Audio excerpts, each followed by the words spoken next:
aos pastores, seminaristas e santos que participaram do seminário online de Shincheonji, Testemunhos sobre o significado das parábolas O Segredo do Céu. Prazer em conhecê-los.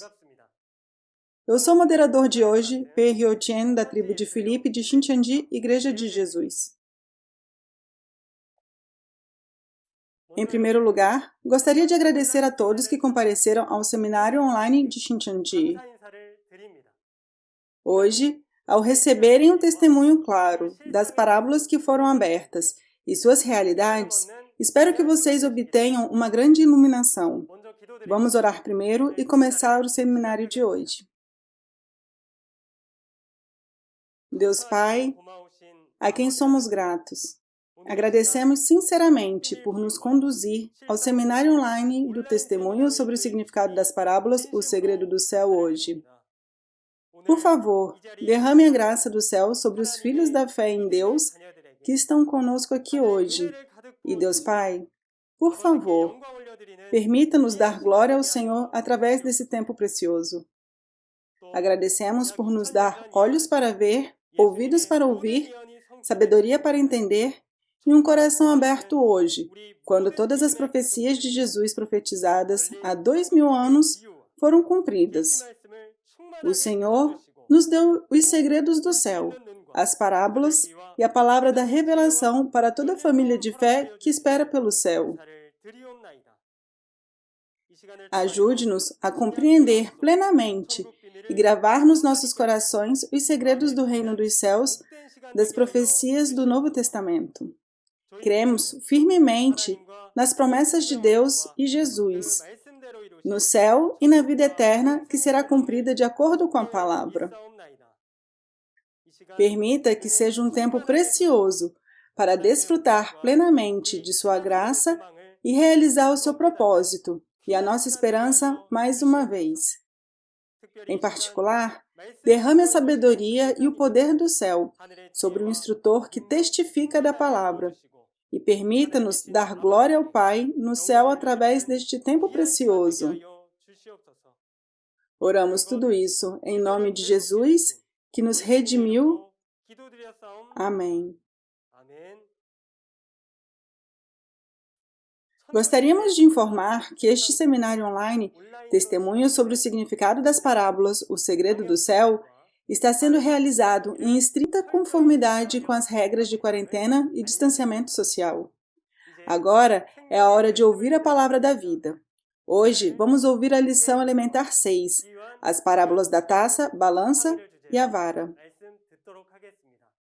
Vamos receber o instrutor Chung Kwana, da tribo de Filipe, que transmitirá a mensagem. Uma grande salva de palmas, por favor.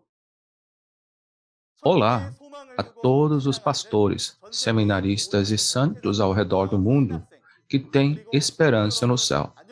Prazer em conhecê-los. Eu sou Chon Gona, um instrutor do centro que aprendeu a palavra da revelação do líder da tribo de Filipe, entre as 12 tribos de Shincheonji.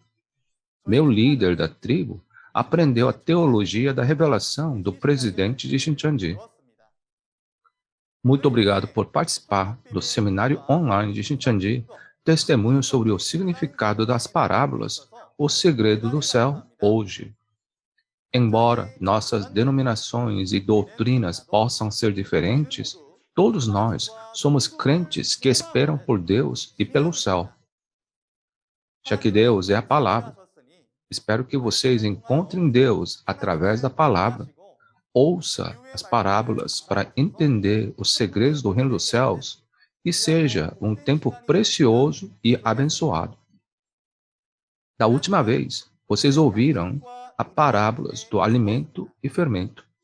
Se vocês são um crente que esperam pelo céu, vocês devem encontrar o servo fiel e sábio que Jesus prometeu no Novo Testamento, tomar a palavra no tempo devido como verdadeiro alimento e ser mudado pelo fermento de Deus para entrar no reino dos céus. O que você achou dos tópicos que aparecem no livro do Apocalipse e nos 4 evangelhos do Novo Testamento? Vocês tinham pensado neles literalmente? Ou chegou a pensar que podiam ter outros significados ocultos neles? Jesus profetizou os segredos do reino dos céus por meio das parábolas e em figuras. Assim, nesse momento, gostaria de compartilhar com vocês o conteúdo dos verdadeiros significados contidos no texto. Primeiro, deixe-me dar a vocês a resposta para as parábolas da tigela, balança e vara. A parábola da tigela refere-se a uma pessoa, ao coração de uma pessoa ou uma organização. A balança é a palavra que pesa a fé e ações. E a parábola da vara representa a palavra e uma pessoa que tem a palavra. E, finalmente, a parábola do cetro de ferro simboliza a autoridade para governar. Acho que os pastores já estão familiarizados com essas palavras. Mas eu agradeceria se vocês pudessem ouvir o que eu vou explicar hoje mais uma vez. As parábolas da tigela, balança e vara que discutiremos hoje são usados como ferramentas físicas nos livros de história e instrução na Bíblia. No entanto, nos livros de profecia, eles explicam significados espirituais emprestando as características físicas. Hoje, vamos descobrir o significado espiritual de cada ferramenta que aparece nos livros de profecia. Então, vamos primeiro olhar para a parábola da tigela. Diremos através das palavras da Bíblia a razão específica para o verdadeiro significado. Vamos ler a parábola relacionada em Apocalipse 15, 7. E um dos 4 seres viventes deu aos 7 anjos 7 taças de ouro cheias da ira de Deus, que vive para todo sempre. Olhando para o texto, está registrado que os 7 anjos receberam as 7 taças de ouro, e as palavras da ira de Deus estavam contidas nelas. E diz que a ira de Deus é derramada sobre a terra. Deixa-me mostrar como é.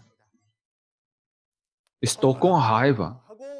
Coloquei a ira nessa taça e derramei sobre a terra. Não parece ridículo? Esta tigela física no texto, chamada taça, não pode conter a palavra de Deus, não é? Existem 2 tipos de tigelas mencionados na Bíblia. Uma é uma tigela física e a outra é uma tigela espiritual expressa sob o disfarce das características de uma tigela física. Então, vamos descobrir qual é a realidade da tigela espiritual que emprestou as características físicas da tigela física nos livros da profecia. Primeiro, vamos ver as características de uma tigela física para entender a tigela espiritual. Uma tigela física é um instrumento para conter algo. Assim, o nome é decidido de acordo com o conteúdo. Por exemplo, se você colocar arroz, é chamado de tigela de arroz. Se contém sopa, tigela de sopa. E se contém água, copo de água. Vários tipos de tigelas aparecem na Bíblia, expressos como taças, vasos, potes, sacos, copos, etc. E as tigelas têm a característica de serem feitas por alguém. Se você olhar para Isaías 64, versículo 8, um oleiro faz o vaso derramando água no barro, moldando-o, assando-o no fogo. Aqui, Deus é comparado ao oleiro e o barro ao homem. Então, vamos ler Romanos, capítulo 9, versículos 21 a 24 juntos e descobrir o que é esse vaso feito de homem, que é semelhante ao barro. O oleiro não tem direito de fazer, do mesmo barro, um vaso para fins nobres e outro para uso desonroso? E se Deus, querendo mostrar a sua ira e tornar conhecido o seu poder, suportou com grande paciência os vasos da sua ira, preparados para a destruição?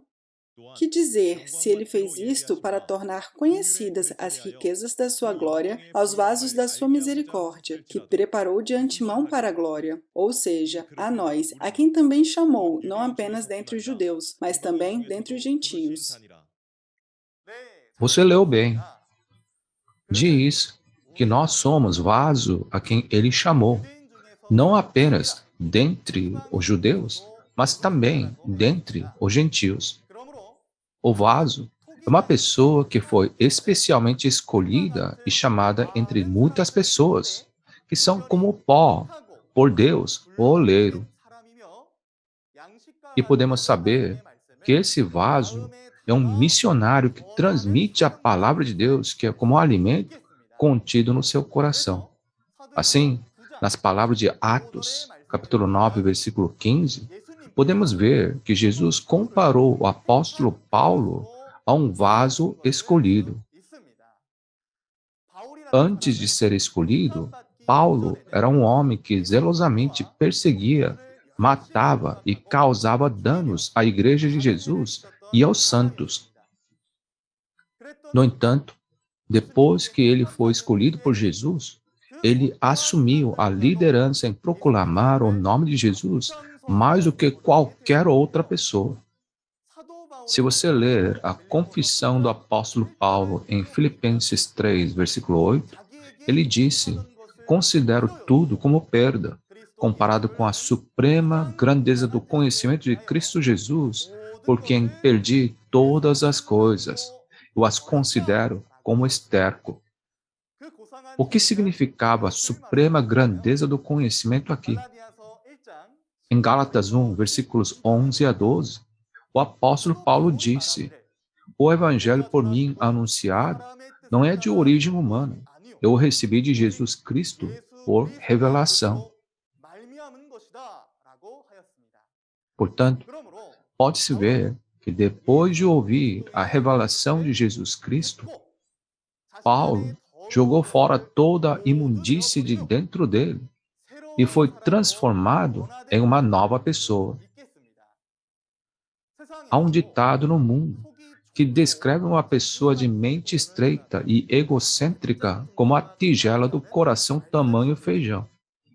Enquanto, para aqueles que são generosos, dizemos a tigela do coração como o mar. Além disso, existe uma frase que diz: "Toma tempo para fazer tigelas grandes." Assim, o vaso espiritual mencionado na Bíblia é o homem, e é o vaso do coração que contém a palavra de Deus. Espero que nós também, como Paulo, sejamos escolhidos como vasos de Deus e transformados ao ouvir a palavra da revelação e colocá-la em nossos corações para que possamos ser renovados. Em seguida, vamos olhar para os tipos de tigelas. Existem inúmeros tipos de tigelas físicas, mas existem apenas dois tipos de tigelas espirituais.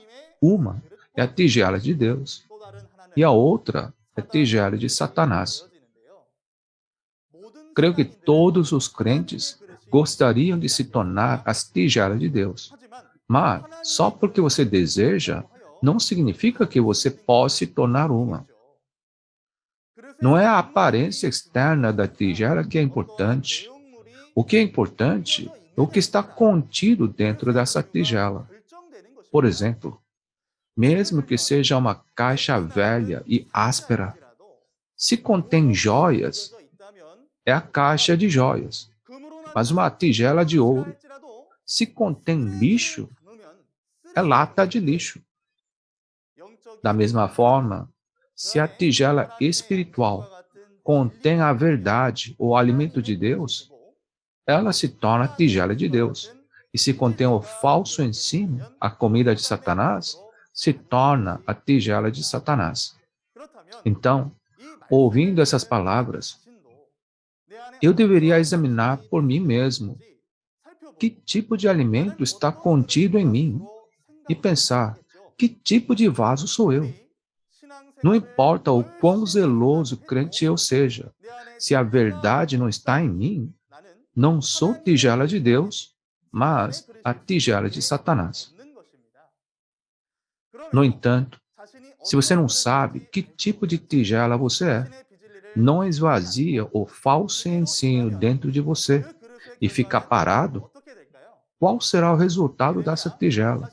Vamos ler Jeremias 48, 11 a 12. Moabe tem estado tranquila desde a sua juventude, como o vinho deixado com os seus resíduos. Não foi mudada de vasilha em vasilha.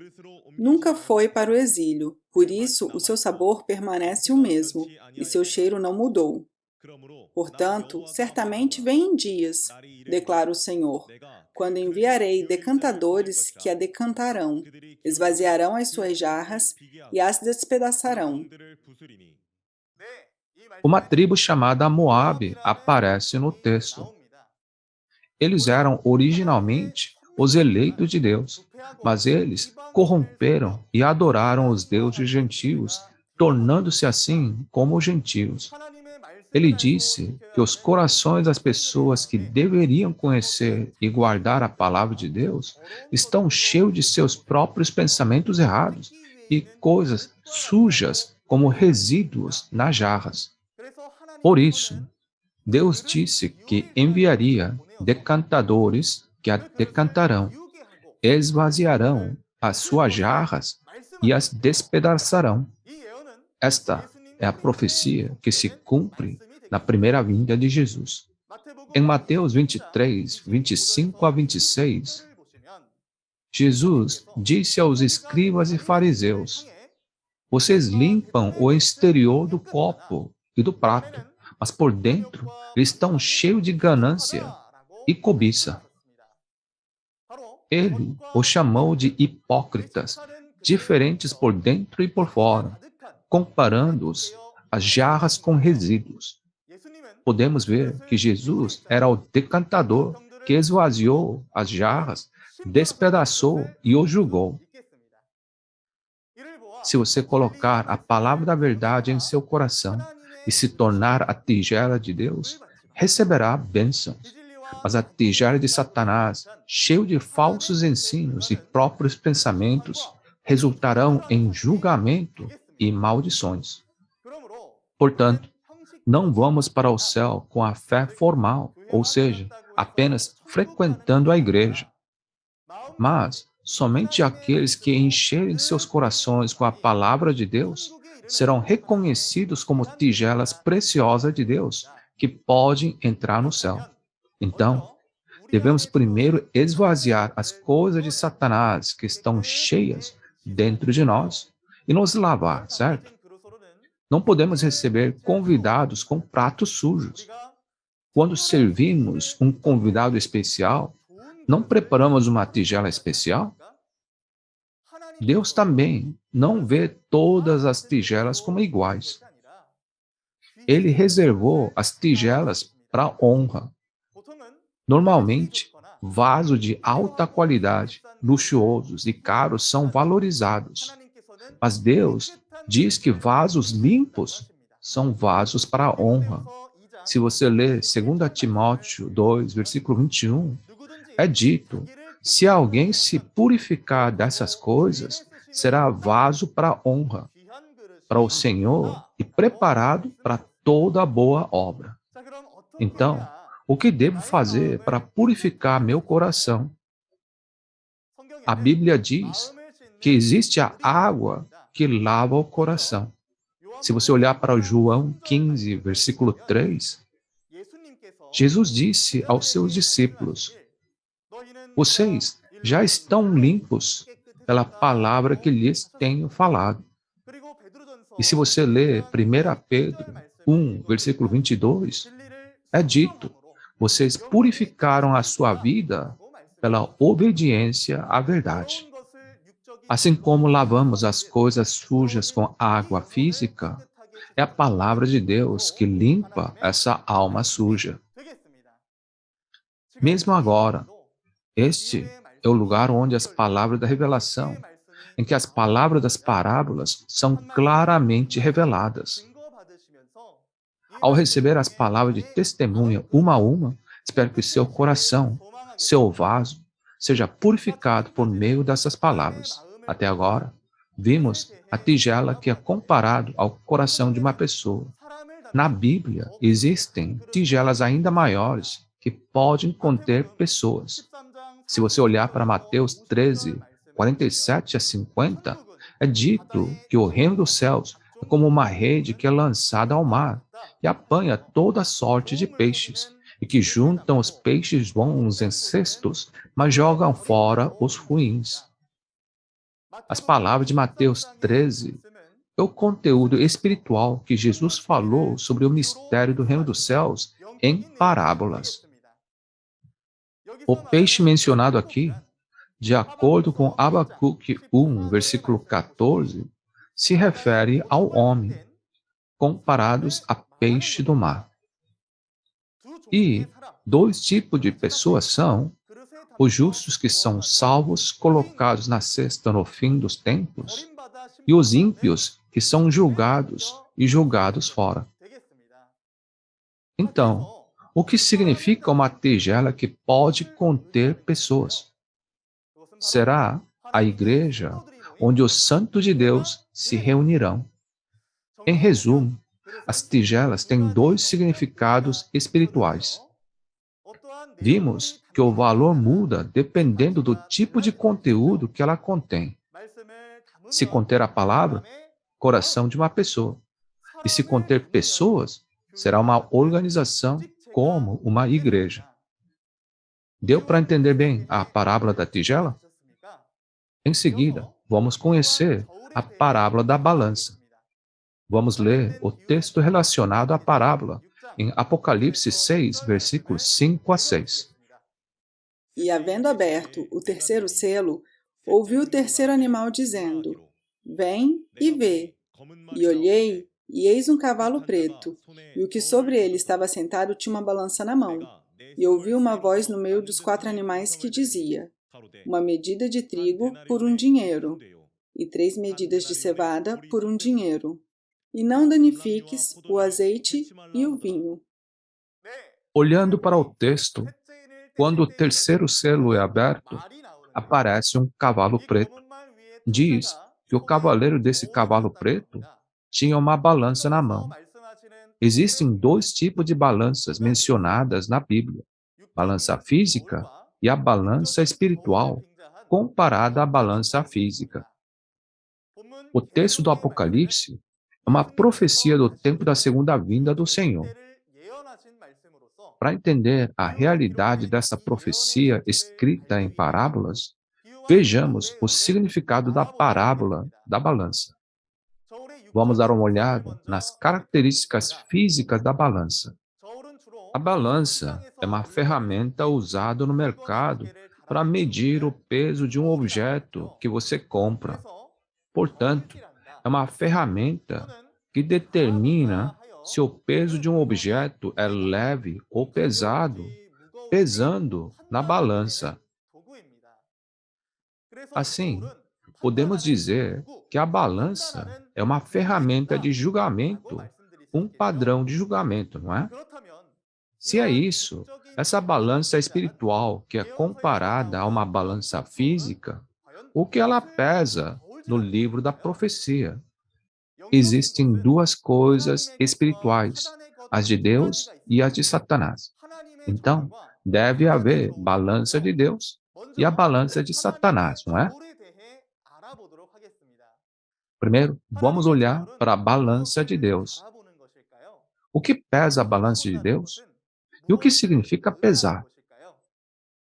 Em Provérbios 24, versículo 12, diz que Deus pesa o coração de uma pessoa com a balança de Deus. E ele disse: não o perceberia aquele que pesa os corações? Não o saberia aquele que preserva a sua vida? Deus deseja pesar e examinar nossos corações. E o que está no coração será revelado por meio de nossas ações. Em 1 Samuel, capítulo 2, versículo 3, é dito que nossas ações são pesadas e que ele nos julgará de acordo com nossas ações. Portanto, essa balança é uma ferramenta de julgamento e é para julgar os corações e ações dos crentes com base na balança de Deus, para saber se eles são ou não dignos aos olhos de Deus. Se você olhar para as palavras de Jó 31, versículo 6, a balança de Deus é a balança justa. Uma vez que o julgamento de Deus é justo, devemos nos tornar crentes dignos, segundo o coração de Deus, porque Ele julga todos na balança com um padrão justo. Nos tribunais do mundo, as pessoas são julgadas com o compêndio de leis, se suas ações são pecaminosas ou não. Assim, este código de leis pode ser comparado a uma balança, porque o padrão para julgar o peso dos criminosos que foram levados ao tribunal. Se você olhar para as marcas dos órgãos administrativos relacionados à lei, você pode ver que a balança está incorporada nela.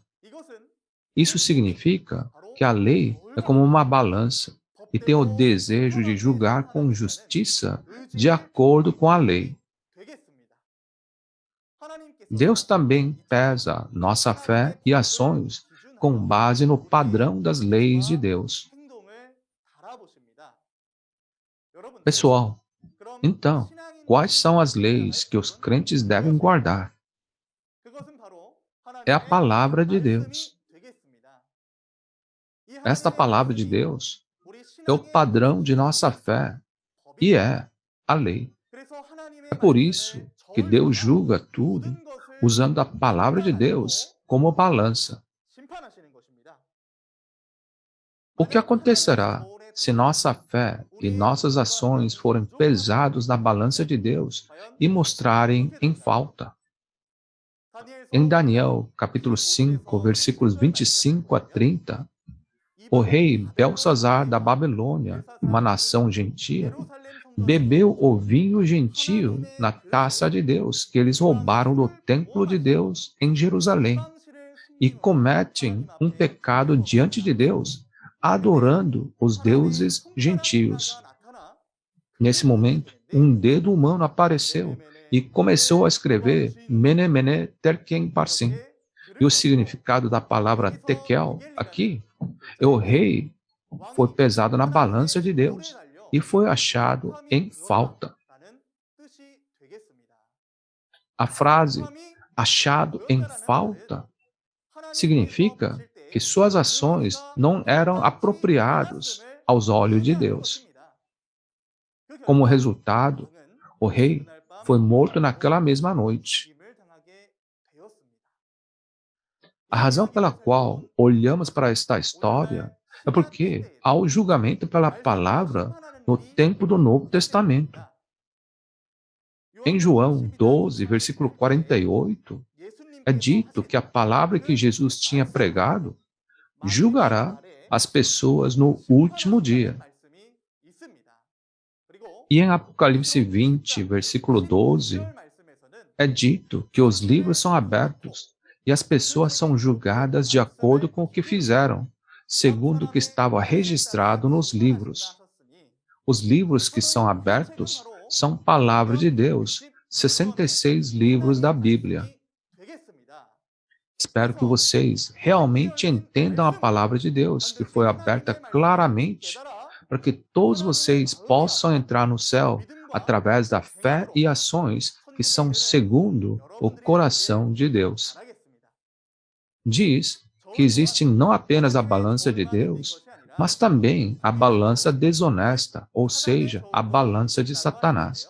Vamos ler a palavra do Provérbios 11, versículo 1. O Senhor repudia balanças desonestas, mas os pesos exatos lhe dão prazer.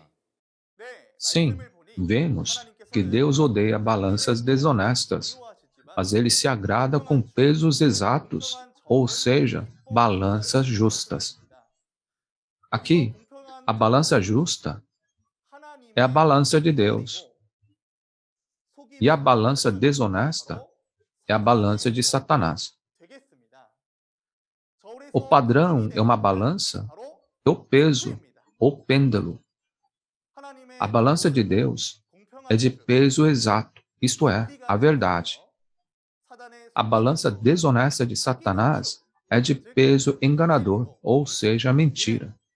É a palavra acrescentada ou tirada da Bíblia, como em Apocalipse 22, versículos 18 a 19. É a interpretação arbitrária e o ensinamento do homem, que são os comentários. Portanto, é muito importante para nós, crentes, distinguir entre a verdade e o falso ensino. Em Oséias 12, versículo 7, está registrado que os comerciantes que usam balança desonesta gostam muito de extorquir. Nesse texto, a igreja é comparada ao mercado, onde o comerciante com balança desonesta é o falso pastor. O ato desse falso pastor de enganar os santos com o falso ensino, ou seja, com balança desonesta, é o mesmo que extorquir.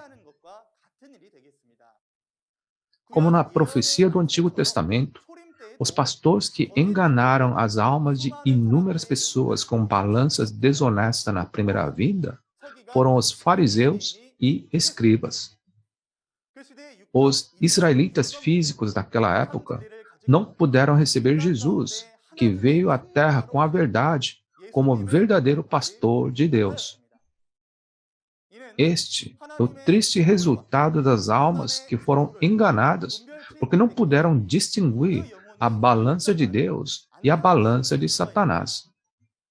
Portanto, nós que estamos vivendo no tempo do fim, devemos discernir entre a balança de Deus e a balança de Satanás. Podemos ver em Apocalipse 18, versículo 2, que a morada dos demônios, a organização de Satanás, a Babilônia, aparecerá no tempo da segunda vinda. E em Apocalipse 18, versículo 15, é dito que existem negociantes que choram porque não podem comprar ou vender os bens da Babilônia, pois a Babilônia caiu. Esses negociantes são os falsos pastores com as balanças de Satanás. Vamos resumir o significado espiritual da balança. A balança significa a palavra que pesa nossa fé e nossas ações. Espero que todas as famílias do céu que estão ouvindo essa palavra hoje não sejam enganadas pela balança de Satanás e se tornem crentes dignos aos olhos de Deus, pesados na balança de Deus. Em seguida, vamos dar uma olhada na parábola da vara. Vamos ler juntos as parábolas relacionadas de Apocalipse 11, versículos 1 a 2. Deram-me um caniço semelhante a uma vara de medir, e me disseram: vá e meça o templo de Deus e o altar, e conte os adoradores que lá estiverem. Exclua, porém, o pátio exterior, não o meça, pois ele foi dado aos gentios. Eles pisarão a cidade santa durante 42 meses. Sim, em Apocalipse 11, versículos 1 a 2, o anjo deu ao apóstolo João um caniço semelhante a uma vara de medir para medir o templo, o altar e os adoradores lá. Existem dois tipos de varas na Bíblia, uma vara física e uma vara espiritual, comparada a uma vara física. Para conhecer a realidade dessa vara espiritual, escondida em parábolas nas palavras da profecia, vamos descobrir o significado da vara figurativa, ou cajado. Primeiro, vamos olhar para as características físicas do cajado. O cajado é usado principalmente por idosos, deficientes e pessoas que sobem as montanhas. Com essas características físicas, um cajado é uma ferramenta de ajuda e uma ferramenta confiável. E para os cegos, esse cajado pode se tornar um óleo que ajuda a guiá-los. Além disso, esse cajado pode ter um significado simbólico, uma autoridade para governar. Será fácil entender se você pensar no bastão que um comandante tem nas Forças Armadas.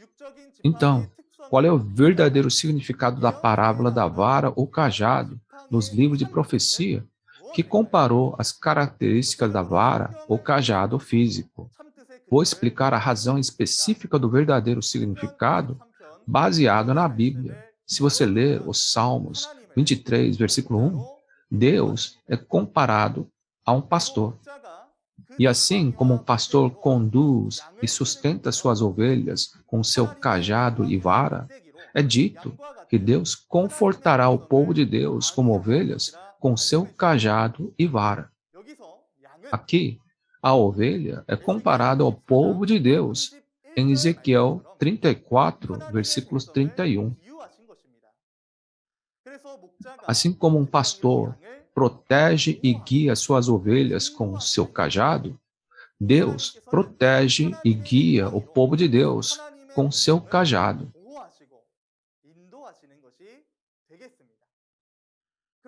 Então, vamos ler Jeremias 23, versículo 29, para entender o que é o cajado de Deus. Não é a minha palavra como fogo? Pergunta o Senhor. E como um martelo que despedaça a rocha? Sim, se você olhar para o conteúdo, diz que a palavra de Deus é como um martelo que despedaça a rocha. Então, esse martelo é a palavra de Deus. Assim como um pastor conforta, protege e guia seu rebanho com seu cajado, Deus protege e guia o povo de Deus com a palavra de Deus, que é o cajado de Deus. Então, se você é um pastor, você não deveria levar o povo de Deus para o céu com o cajado dessa palavra? E os santos, que são as ovelhas, também devem confiar na palavra de Deus e serem guiados ao céu. E em Isaías 11, versículo 4, é dito que ele ferirá a terra com a vara de sua boca. Não vai sair a vara real da boca de uma pessoa, né? Da boca saem palavras. Significa que julgará o mundo com as palavras que saem da boca. Antigamente, assim como os pais usavam varas em seus filhos amados para ensinar eles a não andarem no caminho errado, Deus também usa a vara da sua palavra para guiar as pessoas no caminho certo, ou julgar com a palavra para colocar esse mundo no caminho correto. A seguir, o segundo significado da vara ou cajado. Uma pessoa que tem a palavra também pode ser uma vara. Em Isaías 36, versículo 6, diz que o rei do Egito é uma cana esmagada para todos os que confiam ou se apoiam nele. Diz que se apoiar nesta cana, ela furará a mão de pessoas e ferirá a pessoa. Se você olhar para a situação histórica, os israelitas que foram mantidos cativos no Egito foram escravizados por 400 anos e dependiam do faraó, o rei. Deus comparou o rei faraó a um cajado, como uma cana esmagada, como uma pessoa da qual eles não deveriam depender. Então, de quem os israelitas deveriam depender? Era Moisés, o pastor de Deus, que conduziu os israelitas à terra de Canaã. Essa situação era a mesma no tempo da primeira vinda. Assim como o rei do Egito governava o povo de Israel no tempo de Moisés, os fariseus e os escribas governavam o povo de Deus na primeira vinda. Naquela época, todo o povo de Deus dependia religiosamente dos escribas e fariseus. No entanto, Jesus se referiu a eles como serpentes e raça de víboras, revelando que são falsos pastores que pertenciam a Satanás, e testificou que, se apoiando neles como cajado, não poderiam entrar no céu. Em caso afirmativo, quem era o cajado de Deus no qual o povo de Deus devia confiar no tempo da primeira vinda?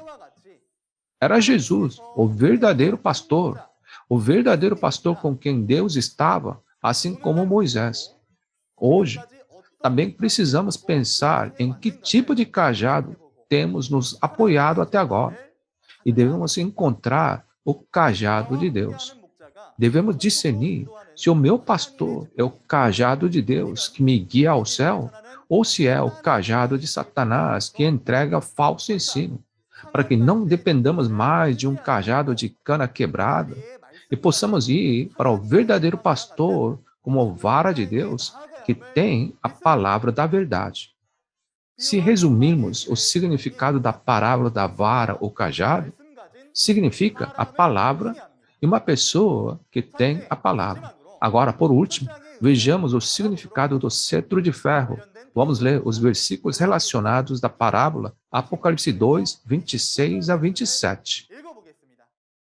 Aquele que vencer e fizer a minha vontade até o fim, darei autoridade sobre as nações.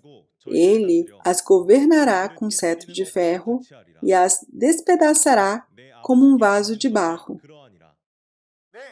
Sim, está registrado que Jesus dará esse cetro de ferro que recebeu de seu Pai ao vencedor, para que ele governe todas as nações. O que significa o cetro de ferro aqui?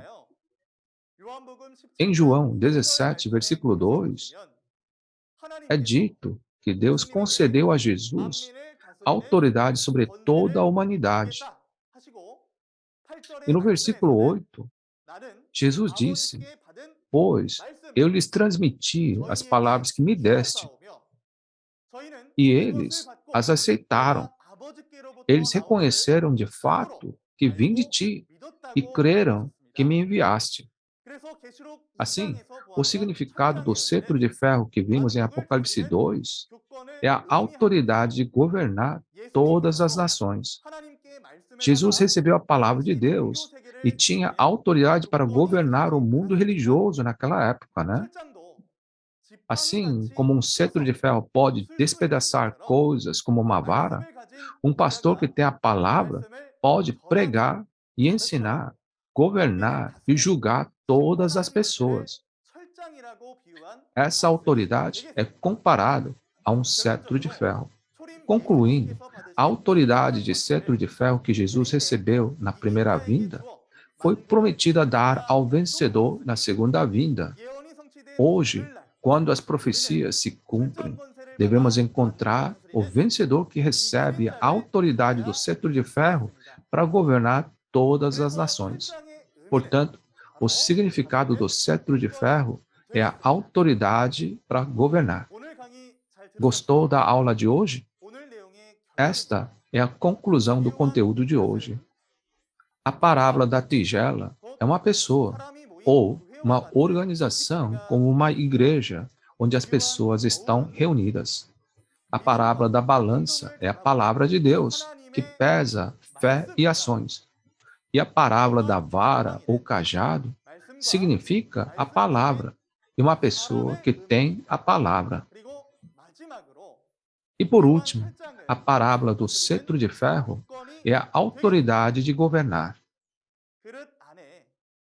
Assim como o nome de uma tigela é determinada dependendo do tipo de conteúdo nele contido, precisamos colocar a palavra perfeita de Deus dentro de nossos corações para nos tornarmos os vasos de Deus, povo de Deus, que pode ser usado para a honra. E precisamos purificar nossos vasos, que são nossos corações, com a palavra da revelação, que está claramente aberta hoje, para que possamos renascer como crentes perfeitos e ser achado sem mancha quando Deus, que sonda o coração, nos pesar na balança de Deus. Os segredos do céu que foram escondidos em parábolas até hoje. Somente quando entendermos esses segredos, podemos ir para o céu. A razão pela qual Shincheonji pode testemunhar claramente esta parábola, como Jesus prometeu, é porque a realidade dos segredos do reino dos céus, falados em parábola, foi revelada. A próxima lição é sobre as parábolas do fogo, incensário e panela.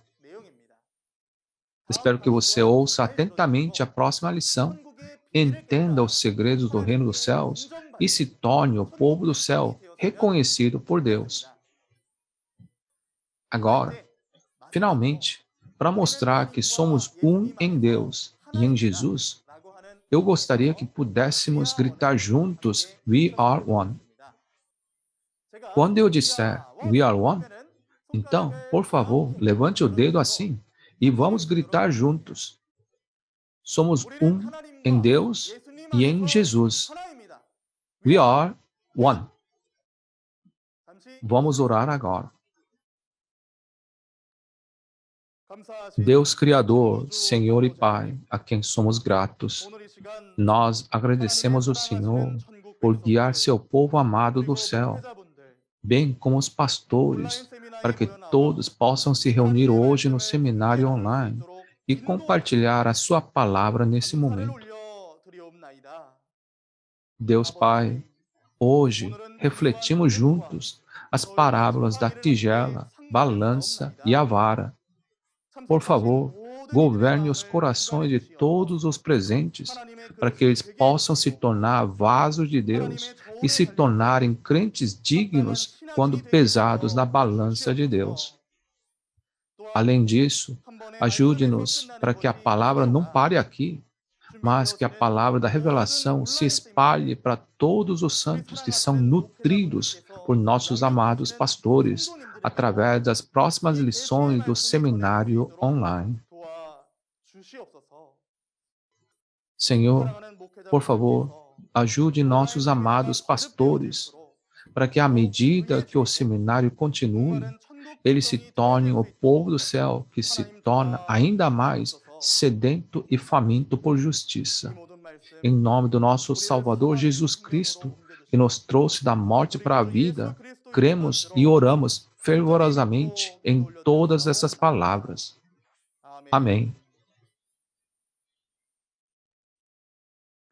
Muito obrigado por ouvir até o final. Se você entender o significado da parábola do fogo hoje, você será capaz de entender o significado das palavras que Jesus veio para incendiar a terra. Muitas pessoas interpretam o julgamento do fogo no fim dos tempos, dizendo é uma guerra nuclear ou é a Terceira Guerra Mundial. Vamos verificar através da Bíblia se o julgamento do fogo é realmente um julgamento físico ou um julgamento espiritual do fogo. Esse julgamento não é um julgamento do fogo que queima fisicamente a terra e a consome. Nós que estamos vivendo no fim dos tempos, devemos compreender todos os segredos do céu. É porque se você não perceber os segredos do céu, você não poderá ir para o céu. Na próxima lição, será testemunhada a lição elementar 7, as parábolas do fogo, incensário e a panela. Espero que vocês venham a entender claramente os segredos do céu escondidos no fogo, incensário e panela conosco. Além da mensagem que vocês ouviram hoje, se vocês tiverem alguma dúvida sobre a Igreja Shincheonji e a palavra, entre em contato com o número do representante de cada região que você vê na tela. Vamos orientá-los em detalhes. Agora, vamos terminar o programa de hoje fazendo a oração que o Senhor nos ensinou. Pai nosso, que estais nos céus, santificado seja o vosso nome. Venha a nós o vosso reino, seja feita a vossa vontade, assim na terra como no céu. O pão nosso de cada dia nos dai hoje, Perdoai as nossas ofensas, assim como nós perdoamos a quem nos tem ofendido. Não nos deixes cair em tentação, mas livra-nos do mal. Pois Teu é o reino, o poder e a glória para todo sempre. Amém. Damos graças e glória a Deus Pai por nos permitir o seminário Testemunho sobre o Significado das Parábolas, o Segredo do Céu, e concluímos todo o programa. Obrigado por se juntarem a nós até o final.